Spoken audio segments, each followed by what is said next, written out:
Bien, vamos a continuar con la clase que damos anteriormente, que es de la tomografía axial computarizada. En la clase pasada pues vimos lo que era una tomografía normal, algunos principios de cómo funciona el equipo tomográfico. Obviamente, vuelvo y les repito que no somos radiólogos, simplemente estamos haciendo un intento como neurocirujano para que el médico general interprete, conozca, vea cuáles son las cosas más importantes a las cuales nosotros damos importancia para que exista un diálogo correcto entre el médico que está en emergencia y el neurocirujano u otro especialista que no está dentro de la institución o que está a cierta distancia, para manejar un lenguaje común, un lenguaje en el cual nos podamos entender perfectamente bien.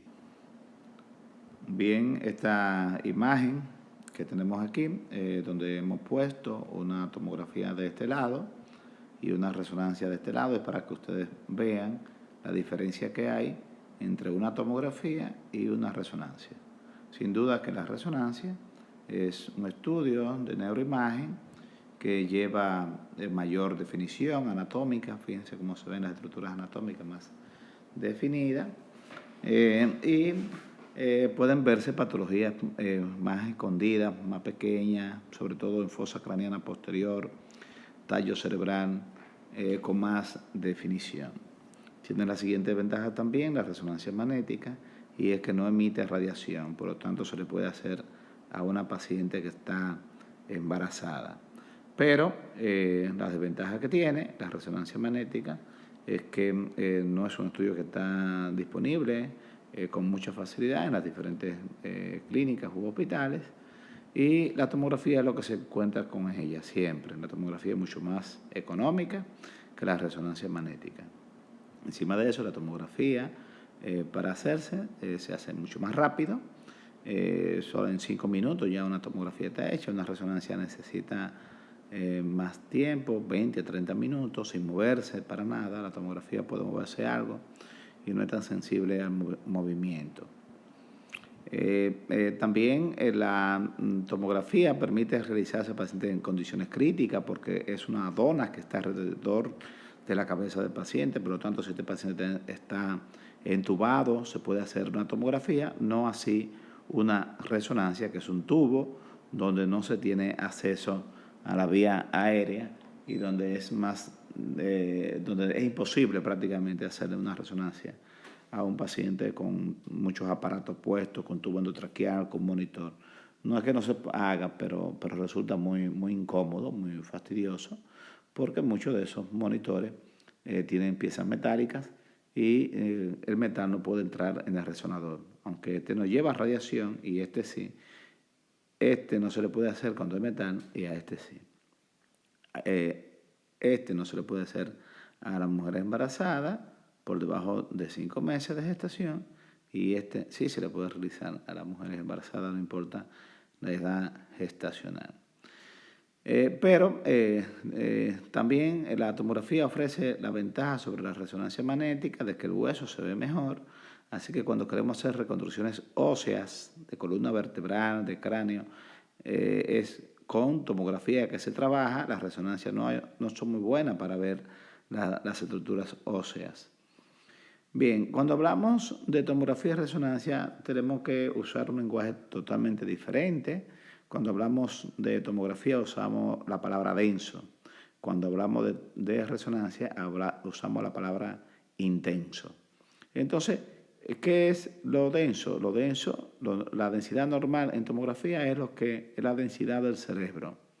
Todo lo que esté con una densidad por debajo del cerebro, diríamos esta densidad que es del líquido cefalorraquídeo, es entonces hipodenso con relación al parénquima cerebral.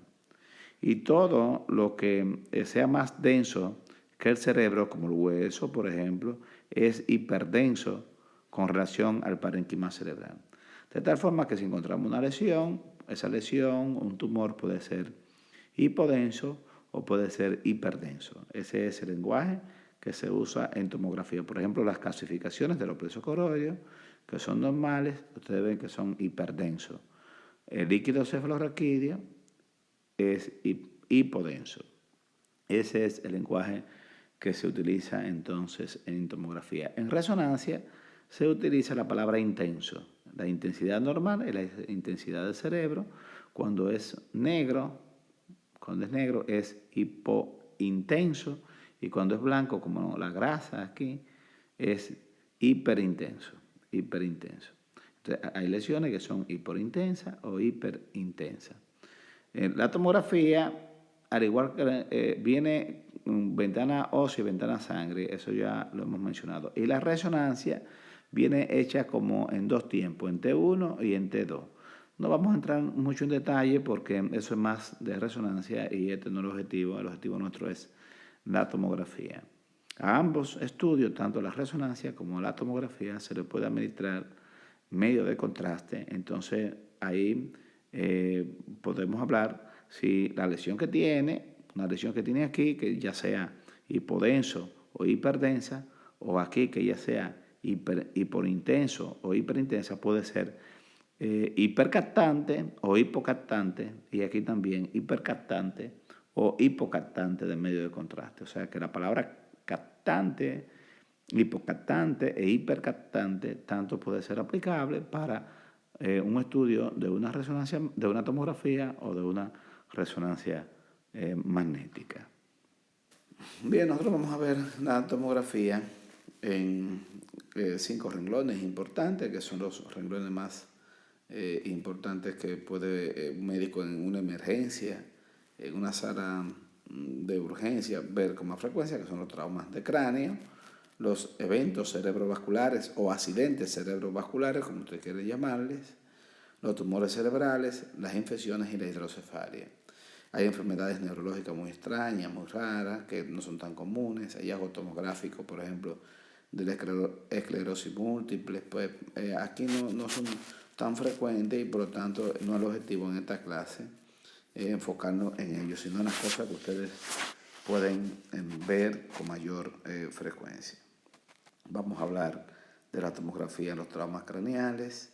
Lo primero es las lesiones de cuero cabelludo que podemos encontrar en estos grandes hematomas subcutáneos o cefalohematomas, pues se pueden ver en la tomografía, se puede ver esa acumulación. Tiene que el médico que está en emergencia saber muy bien, porque a veces te llaman o llaman a un médico y le dice, doctor, aquí hay un paciente que reporta un hematoma. Y cuando uno va, es un hematoma subgaliar, y es verdad. El radiólogo reportó un hematoma craneal, pero subcutáneo o galial, que no está por debajo del hueso. Si toda esa cantidad de sangre está por debajo del hueso, pues obviamente este niño o este paciente o este adulto, quien sea, va a estar en muy pobre condición neurológica. Más sin embargo, este sangrado es extracraneal y subcutáneo. Por lo tanto, hay que saber bien cómo utilizamos los términos, cómo nos expresamos. Vamos a ver entonces las fracturas craneales, los diferentes tipos de fracturas, como los vemos. Vamos a ver los hematomas intracraneales traumáticos y vamos a ver las contusiones. En cuanto a las fracturas craneales, las fracturas por hundimiento son muy frecuentes. Se ven aquí cómo están estos segmentos comminutos, hundidos. Estas fracturas, pues obviamente, si hacemos una reconstrucción 3D, en la tomografía nos permite hacer estas reconstrucciones que son fabulosas. Se ve el cráneo del paciente perfectamente bien, se ve el hundimiento. Estas tomografías 3D son buenas para ilustrar más bien a los familiares del paciente, pero realmente esta es la que nos ayuda a tomar la determinación quirúrgica. ¿Por qué? Porque si esta fractura, el fragmento deprimido es más del 50% del diploe o de 0.5 centímetros de hundimiento, pues obviamente hace que esta fractura sea quirúrgica. Uno puede jugar, más o menos el médico puede jugar con eso. Algunas pues que llegan a estas reglas que le acabo de mencionar, pues uno opta por dejarlo con manejo conservador si son fracturas cerradas, si el paciente está en buenas condiciones, si no hay nada intraparenquimatoso. Recuerden que esto es una ventana ósea, donde solamente se ve el hueso, el cerebro está borrado. Pero sin embargo, si hay fracturas que son penetrantes, que hay pérdida de continuidad de la piel con esquilas óseas intracraneales que se ven focos de contusiones hemorrágicas dentro, pues obviamente hace que la conducta sea un poquito más agresiva y que se tienda a operar. Por lo tanto, la imagen más importante es esta. A veces los médicos le dan mucha importancia a estas imágenes que se ven tan bonitas, pero realmente las que nos interesa para determinar el enfoque quirúrgico a nosotros es esta. Estas son más para la sorpresa, para el morbo, diríamos, que se ven tan ilustradas esos hundimientos, estas reconstrucciones 3D.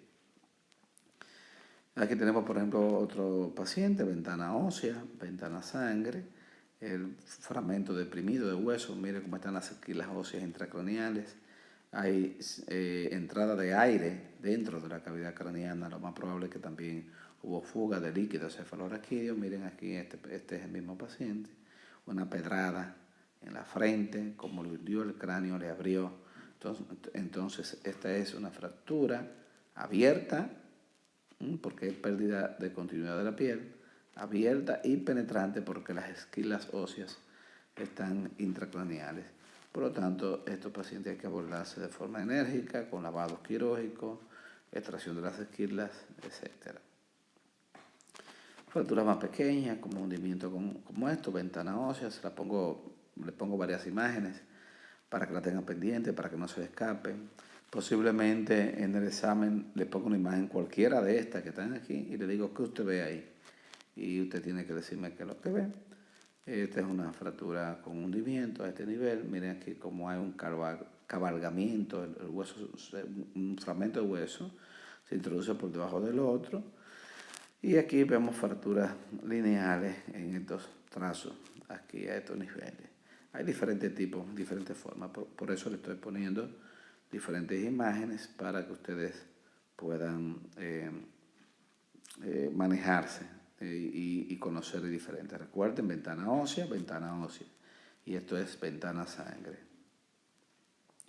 Otro tipo de reconstrucciones sagitales, por ejemplo, una fractura bien alta a nivel de la línea media, al paciente se le hace una reconstrucción sagital para ver cómo está ese hundimiento, cuánto afecta. Fíjense que aquí puede que esté afectado. El seno longitudinal superior es una fractura que se opera con mucho cuidado porque un sangrado del seno longitudinal superior puede chocar a un paciente y descompensarlo hemodinámicamente.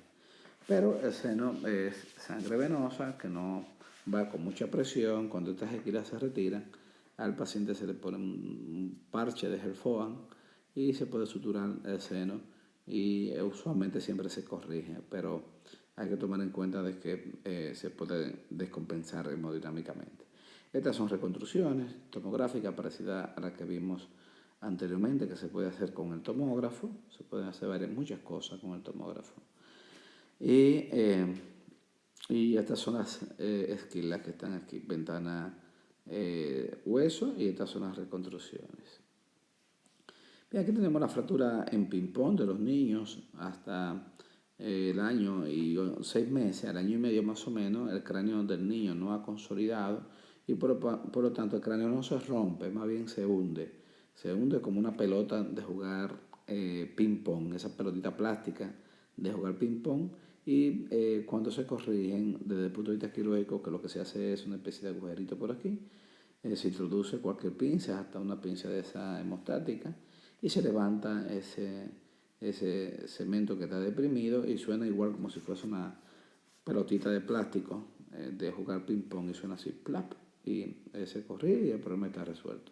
Nunca trae grandes consecuencias. Estas son patologías que se tratan con facilidad y desesperan mucho a los padres, pero se resuelve fácilmente. Aquí tenemos la misma imagen, la reconstrucción 3D, que sirve mucho para ilustrar, pero una tomografía normal con cortes axiales ilustra perfectamente bien. Con cortes axiales como esto es ventana ósea, ventana sangre, se ve aquí el cabalgamiento de un hueso sobre otro por una fractura, un hematoma subcutáneo, un foco de contusión aquí. Esta es una fractura lineal pura, no se ve el cerebro porque le hicieron solamente ventana ósea. Le estoy poniendo diferentes imágenes para que se ilustren. Las fracturas lineales como estas son importantes identificarlas en tomografía. ¿Por qué? Porque un paciente, por ejemplo, puede llegar con esta tomografía con una fractura lineal y no tener nada, pero a las 4 horas puede aparecer esto. Es un hematoma epidural. ¿Por qué ocurre esto? Porque esta fractura lineal, como se ve aquí, a romper la escama del temporal, también daña o rompe el surco por donde pasa la arteria meningia media y daña la arteria meningia media provocando este sangrado, este hematoma. Este paciente llega consciente, orientado, refiriendo dolor de cabeza por el trauma, pero en términos de 4 horas, 6 horas, el paciente se torna estuporoso, no responde y cuando usted le mira la pupila, se encuentra que la pupila del lado del hematoma la tiene dilatada de esa forma y la otra está normal.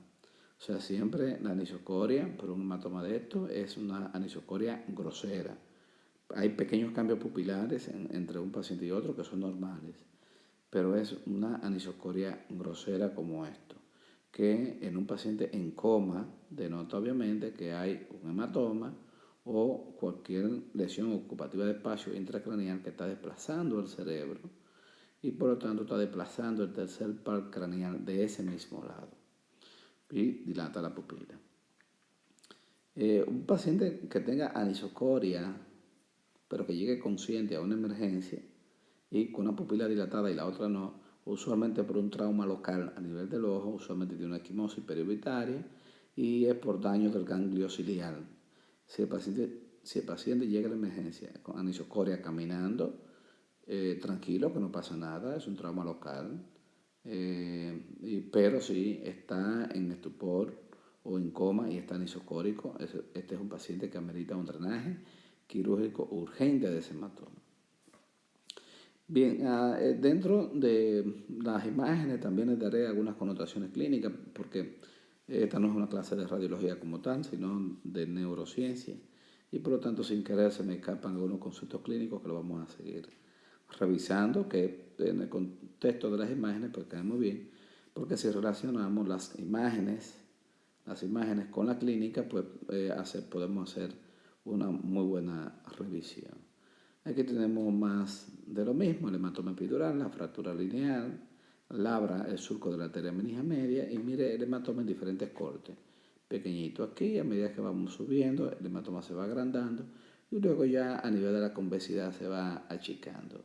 Fíjense en la línea media, cómo está desviada.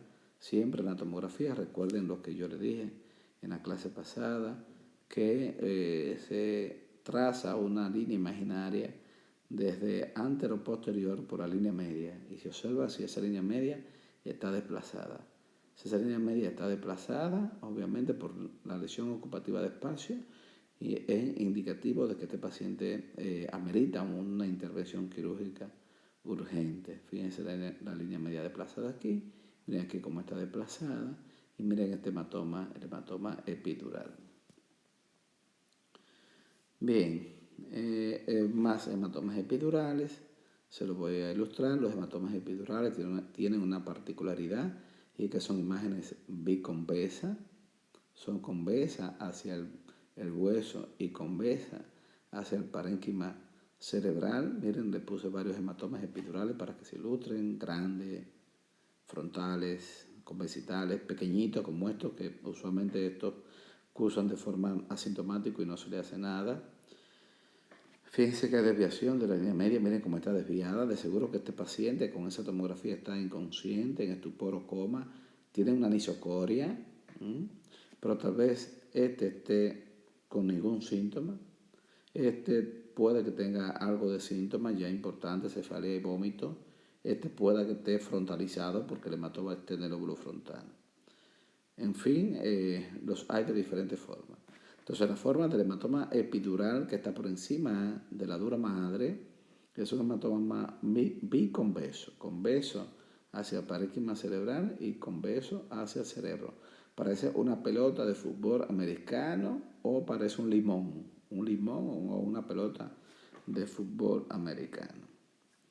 Vemos aquí la secuencia, por ejemplo, vemos una tomografía computarizada con una fractura lineal, pero no vemos el hematoma. ¿Por qué no lo vemos? Porque esto es ventana ósea falta la ventana sangre. Cuando le hacemos la ventana sangre, tanto en corte coronario, porque en tomografía usted puede hacer reconstrucción coronaria y sagital como usted quiera, tanto en cortes axiales. Vemos entonces el hematoma, como está aquí, y vemos el hematoma. Y si trazamos la línea media, miren de aquí a aquí imaginaria, vemos que hay una discreta desviación de la línea media, no tan grande, y que el ventrículo de este lado está colapsado, está cerrado. De este lado está normal, pero el ventrículo está colapsado. Si este hematoma sigue creciendo, va a desplazar de forma importante la línea media hacia este lado.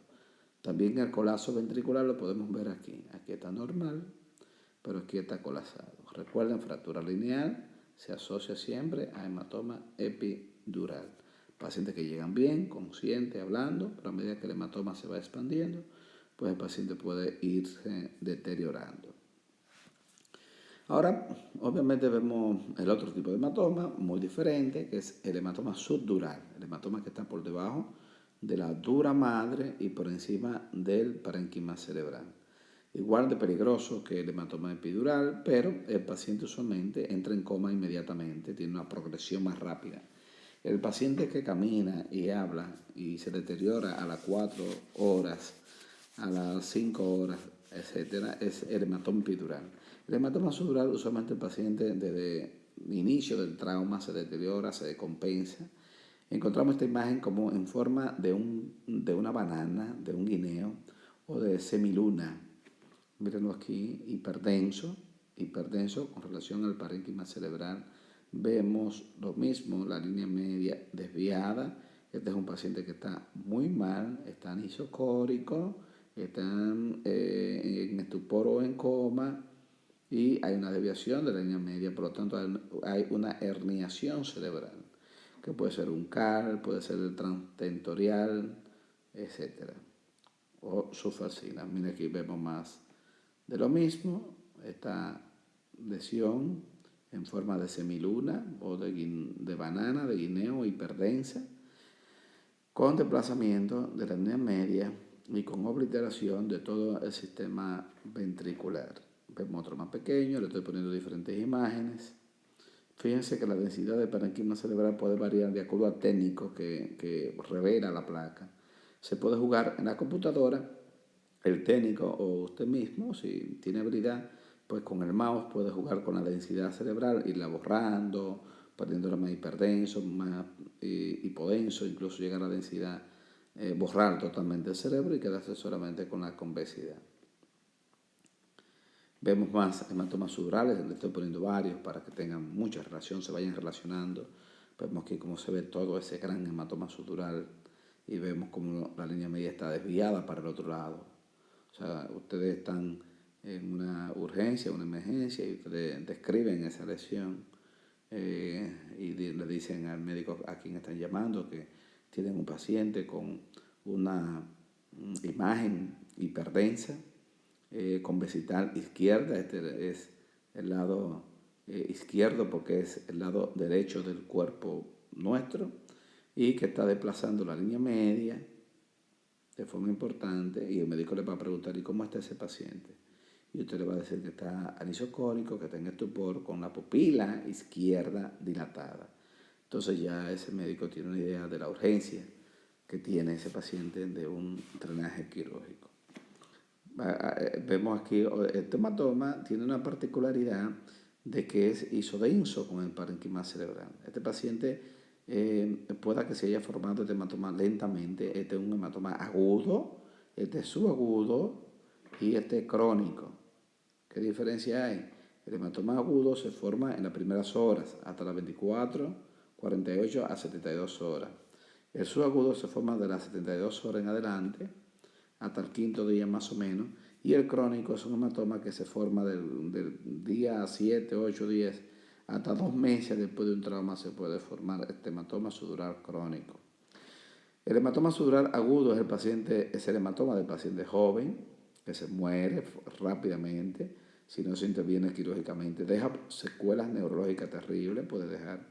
El hematoma subdural crónico es del paciente adulto, el subdural crónico del paciente adulto o anciano, mayor, que se da un golpecito en la cabeza que muchas veces pasa de forma desapercibida por el mismo paciente o por los familiares, y que este paciente hace una vida normal hasta que al mes o al mes y medio pues hace un evento como si fuese un evento isquémico. Comienza a hablar estropajoso, si es del lado izquierdo, como en este caso, y del lado contrario al hematoma hace un déficit motor. Cuando los familiares lo llevan al médico y pensando que es un evento isquémico, le hacen una tomografía, se encuentra con este hematoma subdural crónico, el paciente no está tan mal, está consciente, solamente con el déficit neurológico, porque el paciente adulto mayor envejeciente por encima de los 65 años aguanta tanto ese hematoma grande y no lo descompensa porque tiene atrofia cortico-subcortical que hace que el volumen encefálico sea más reducido, pero también el hematoma para llegar a este nivel lo hace de forma muy lenta, muy despacio. Por lo tanto, se toma su tiempo y no descompensa de forma tan abrupta, tan,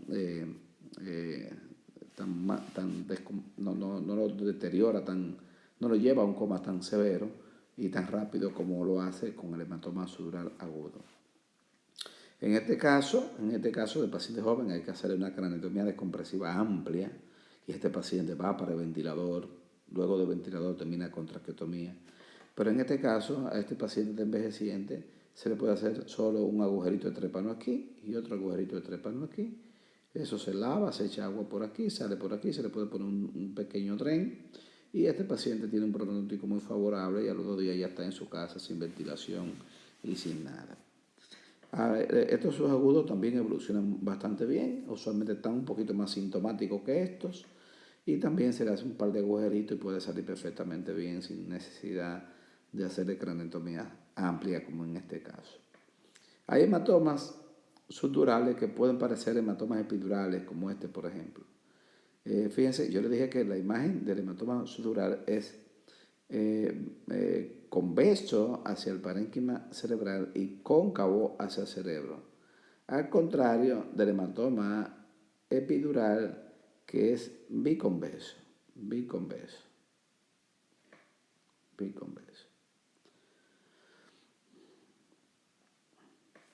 Entonces, el hematoma subdural es solamente convexo hacia el hueso, pero cóncavo hacia el parénquima cerebral.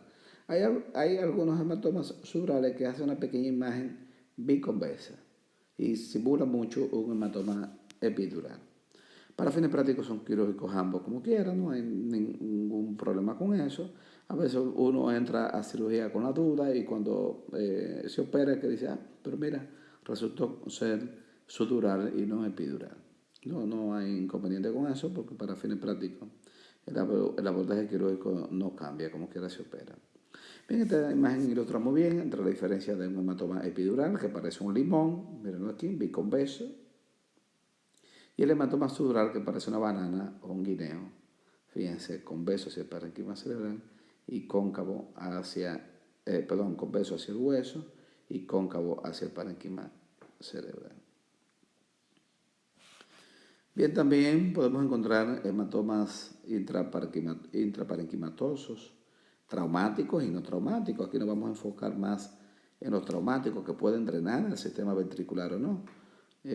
Muchos de estos hematomas intraparenquimatosos pues van acompañados de edema alrededor y uno no sabe si decir una contusión hemorrágica pura, un hematoma intraparenquimatoso o una contusión. Pienso que en el caso de trauma es mejor manejar el término de contusión hemorrágica para todos estos casos, que tiene sangre con edema alrededor. Miren, aquí por ejemplo, ¿qué decimos? ¿Es un hematoma? ¿Es una contusión? No, decimos contusión hemorrágica. Hay sangre, eso hiperdenso, con eso que está alrededor, hipodenso, que es edema o inflamación. Fíjense la línea media, cómo está desplazada, y este paciente hay que operarlo, obviamente. Contrario a este otro caso, que no lleva cirugía, podría manejarse de forma sintomática, de forma conservadora, porque la línea media está conservada. Si este paciente está consciente y está bien, puede que esté un poquito frontalizado, pues se maneja conservadoramente. Pero este caso, con desviación de la línea media, con ese gran hematoma o contusión hemorrágica, tiene que ser llevado a cirugía.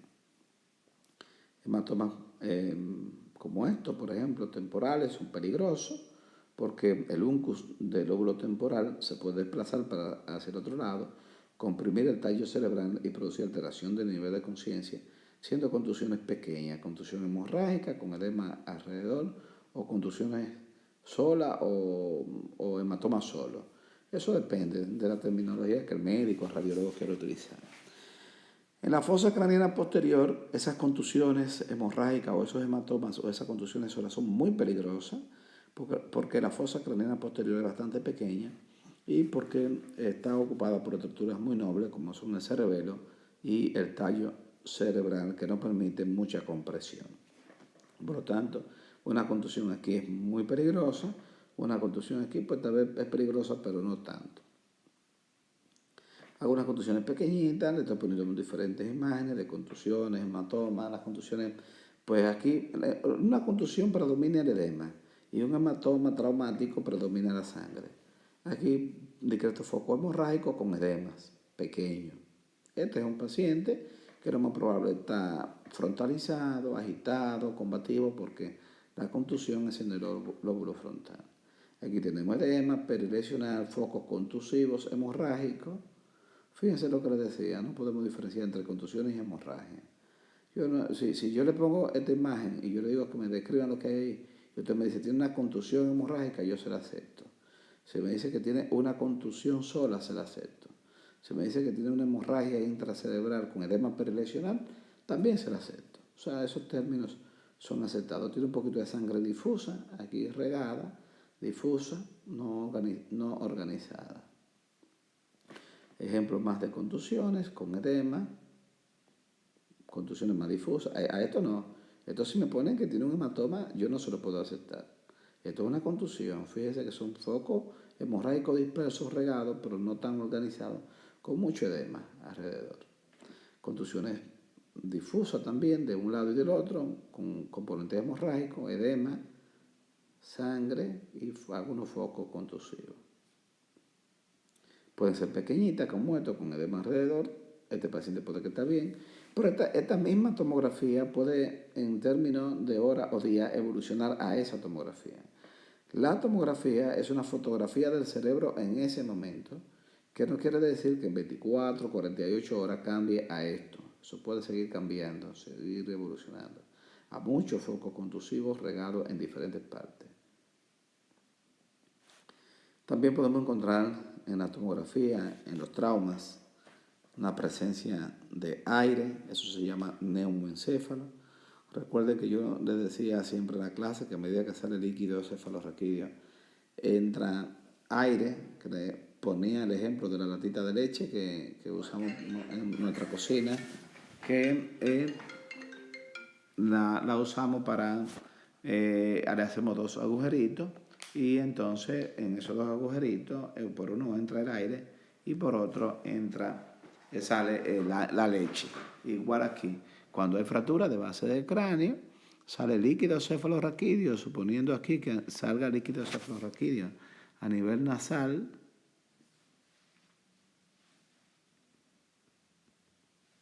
Líquido cefalorraquídeo a nivel nasal aquí, pues a medida que sale el líquido cefalorraquídeo, entra aire.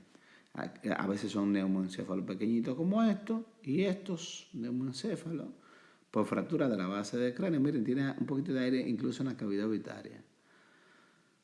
Pero pueden ser grandes. Esto es un neumoencéfalo hipertensivo que deslacera el parénquima cerebral, lo desplaza, lo modifica. Esto obviamente hay que hacerle algo, se hace un agujerito aquí y se le pone un tren para que la presión y las pulsaciones del cerebro saque el aire que está dentro de la cavidad craneana. Muy pocos casos son así. La mayoría de los casos de neumoencéfalo son así. Miren esto que es grande, también aire dentro de la... para usted identificar el aire solamente tiene que ver que hay esta imagen con una densidad igual al exterior. O sea, esto y esto tienen la misma densidad. Miren aquí, neumoencéfalo desplazando el cerebro. Miren, incluso hay aire dentro de los ventrículos, podría ser. Y también podemos encontrar en los traumas y también puede ocurrir de forma espontánea en el contexto de una hemorragia subaracnoidea, podemos encontrar sangre dentro de los ventrículos. Miren aquí los ventrículos laterales, tercer ventrículo, como está lleno de sangre, los ventrículos laterales aquí, están llenos con sangre, con líquidos cefalorraquídeos. Se puede ver esto en el contexto de un trauma, pero también de forma espontánea, hipertensivo, por ruptura de un aneurisma, dependiendo de dónde esté el aneurisma. Miren el tercer ventrículo, como está lleno de sangre aquí. Tienen que identificar el tercer ventrículo. Miren el cuarto ventrículo, como está lleno de sangre. Por ejemplo, este paciente con una hemorragia intraventricular podría desarrollar una hidrocefalia porque obstruye el drenaje del líquido cefalorraquídeo y al desarrollar la hidrocefalia el paciente puede entrar en coma, estupor, etc.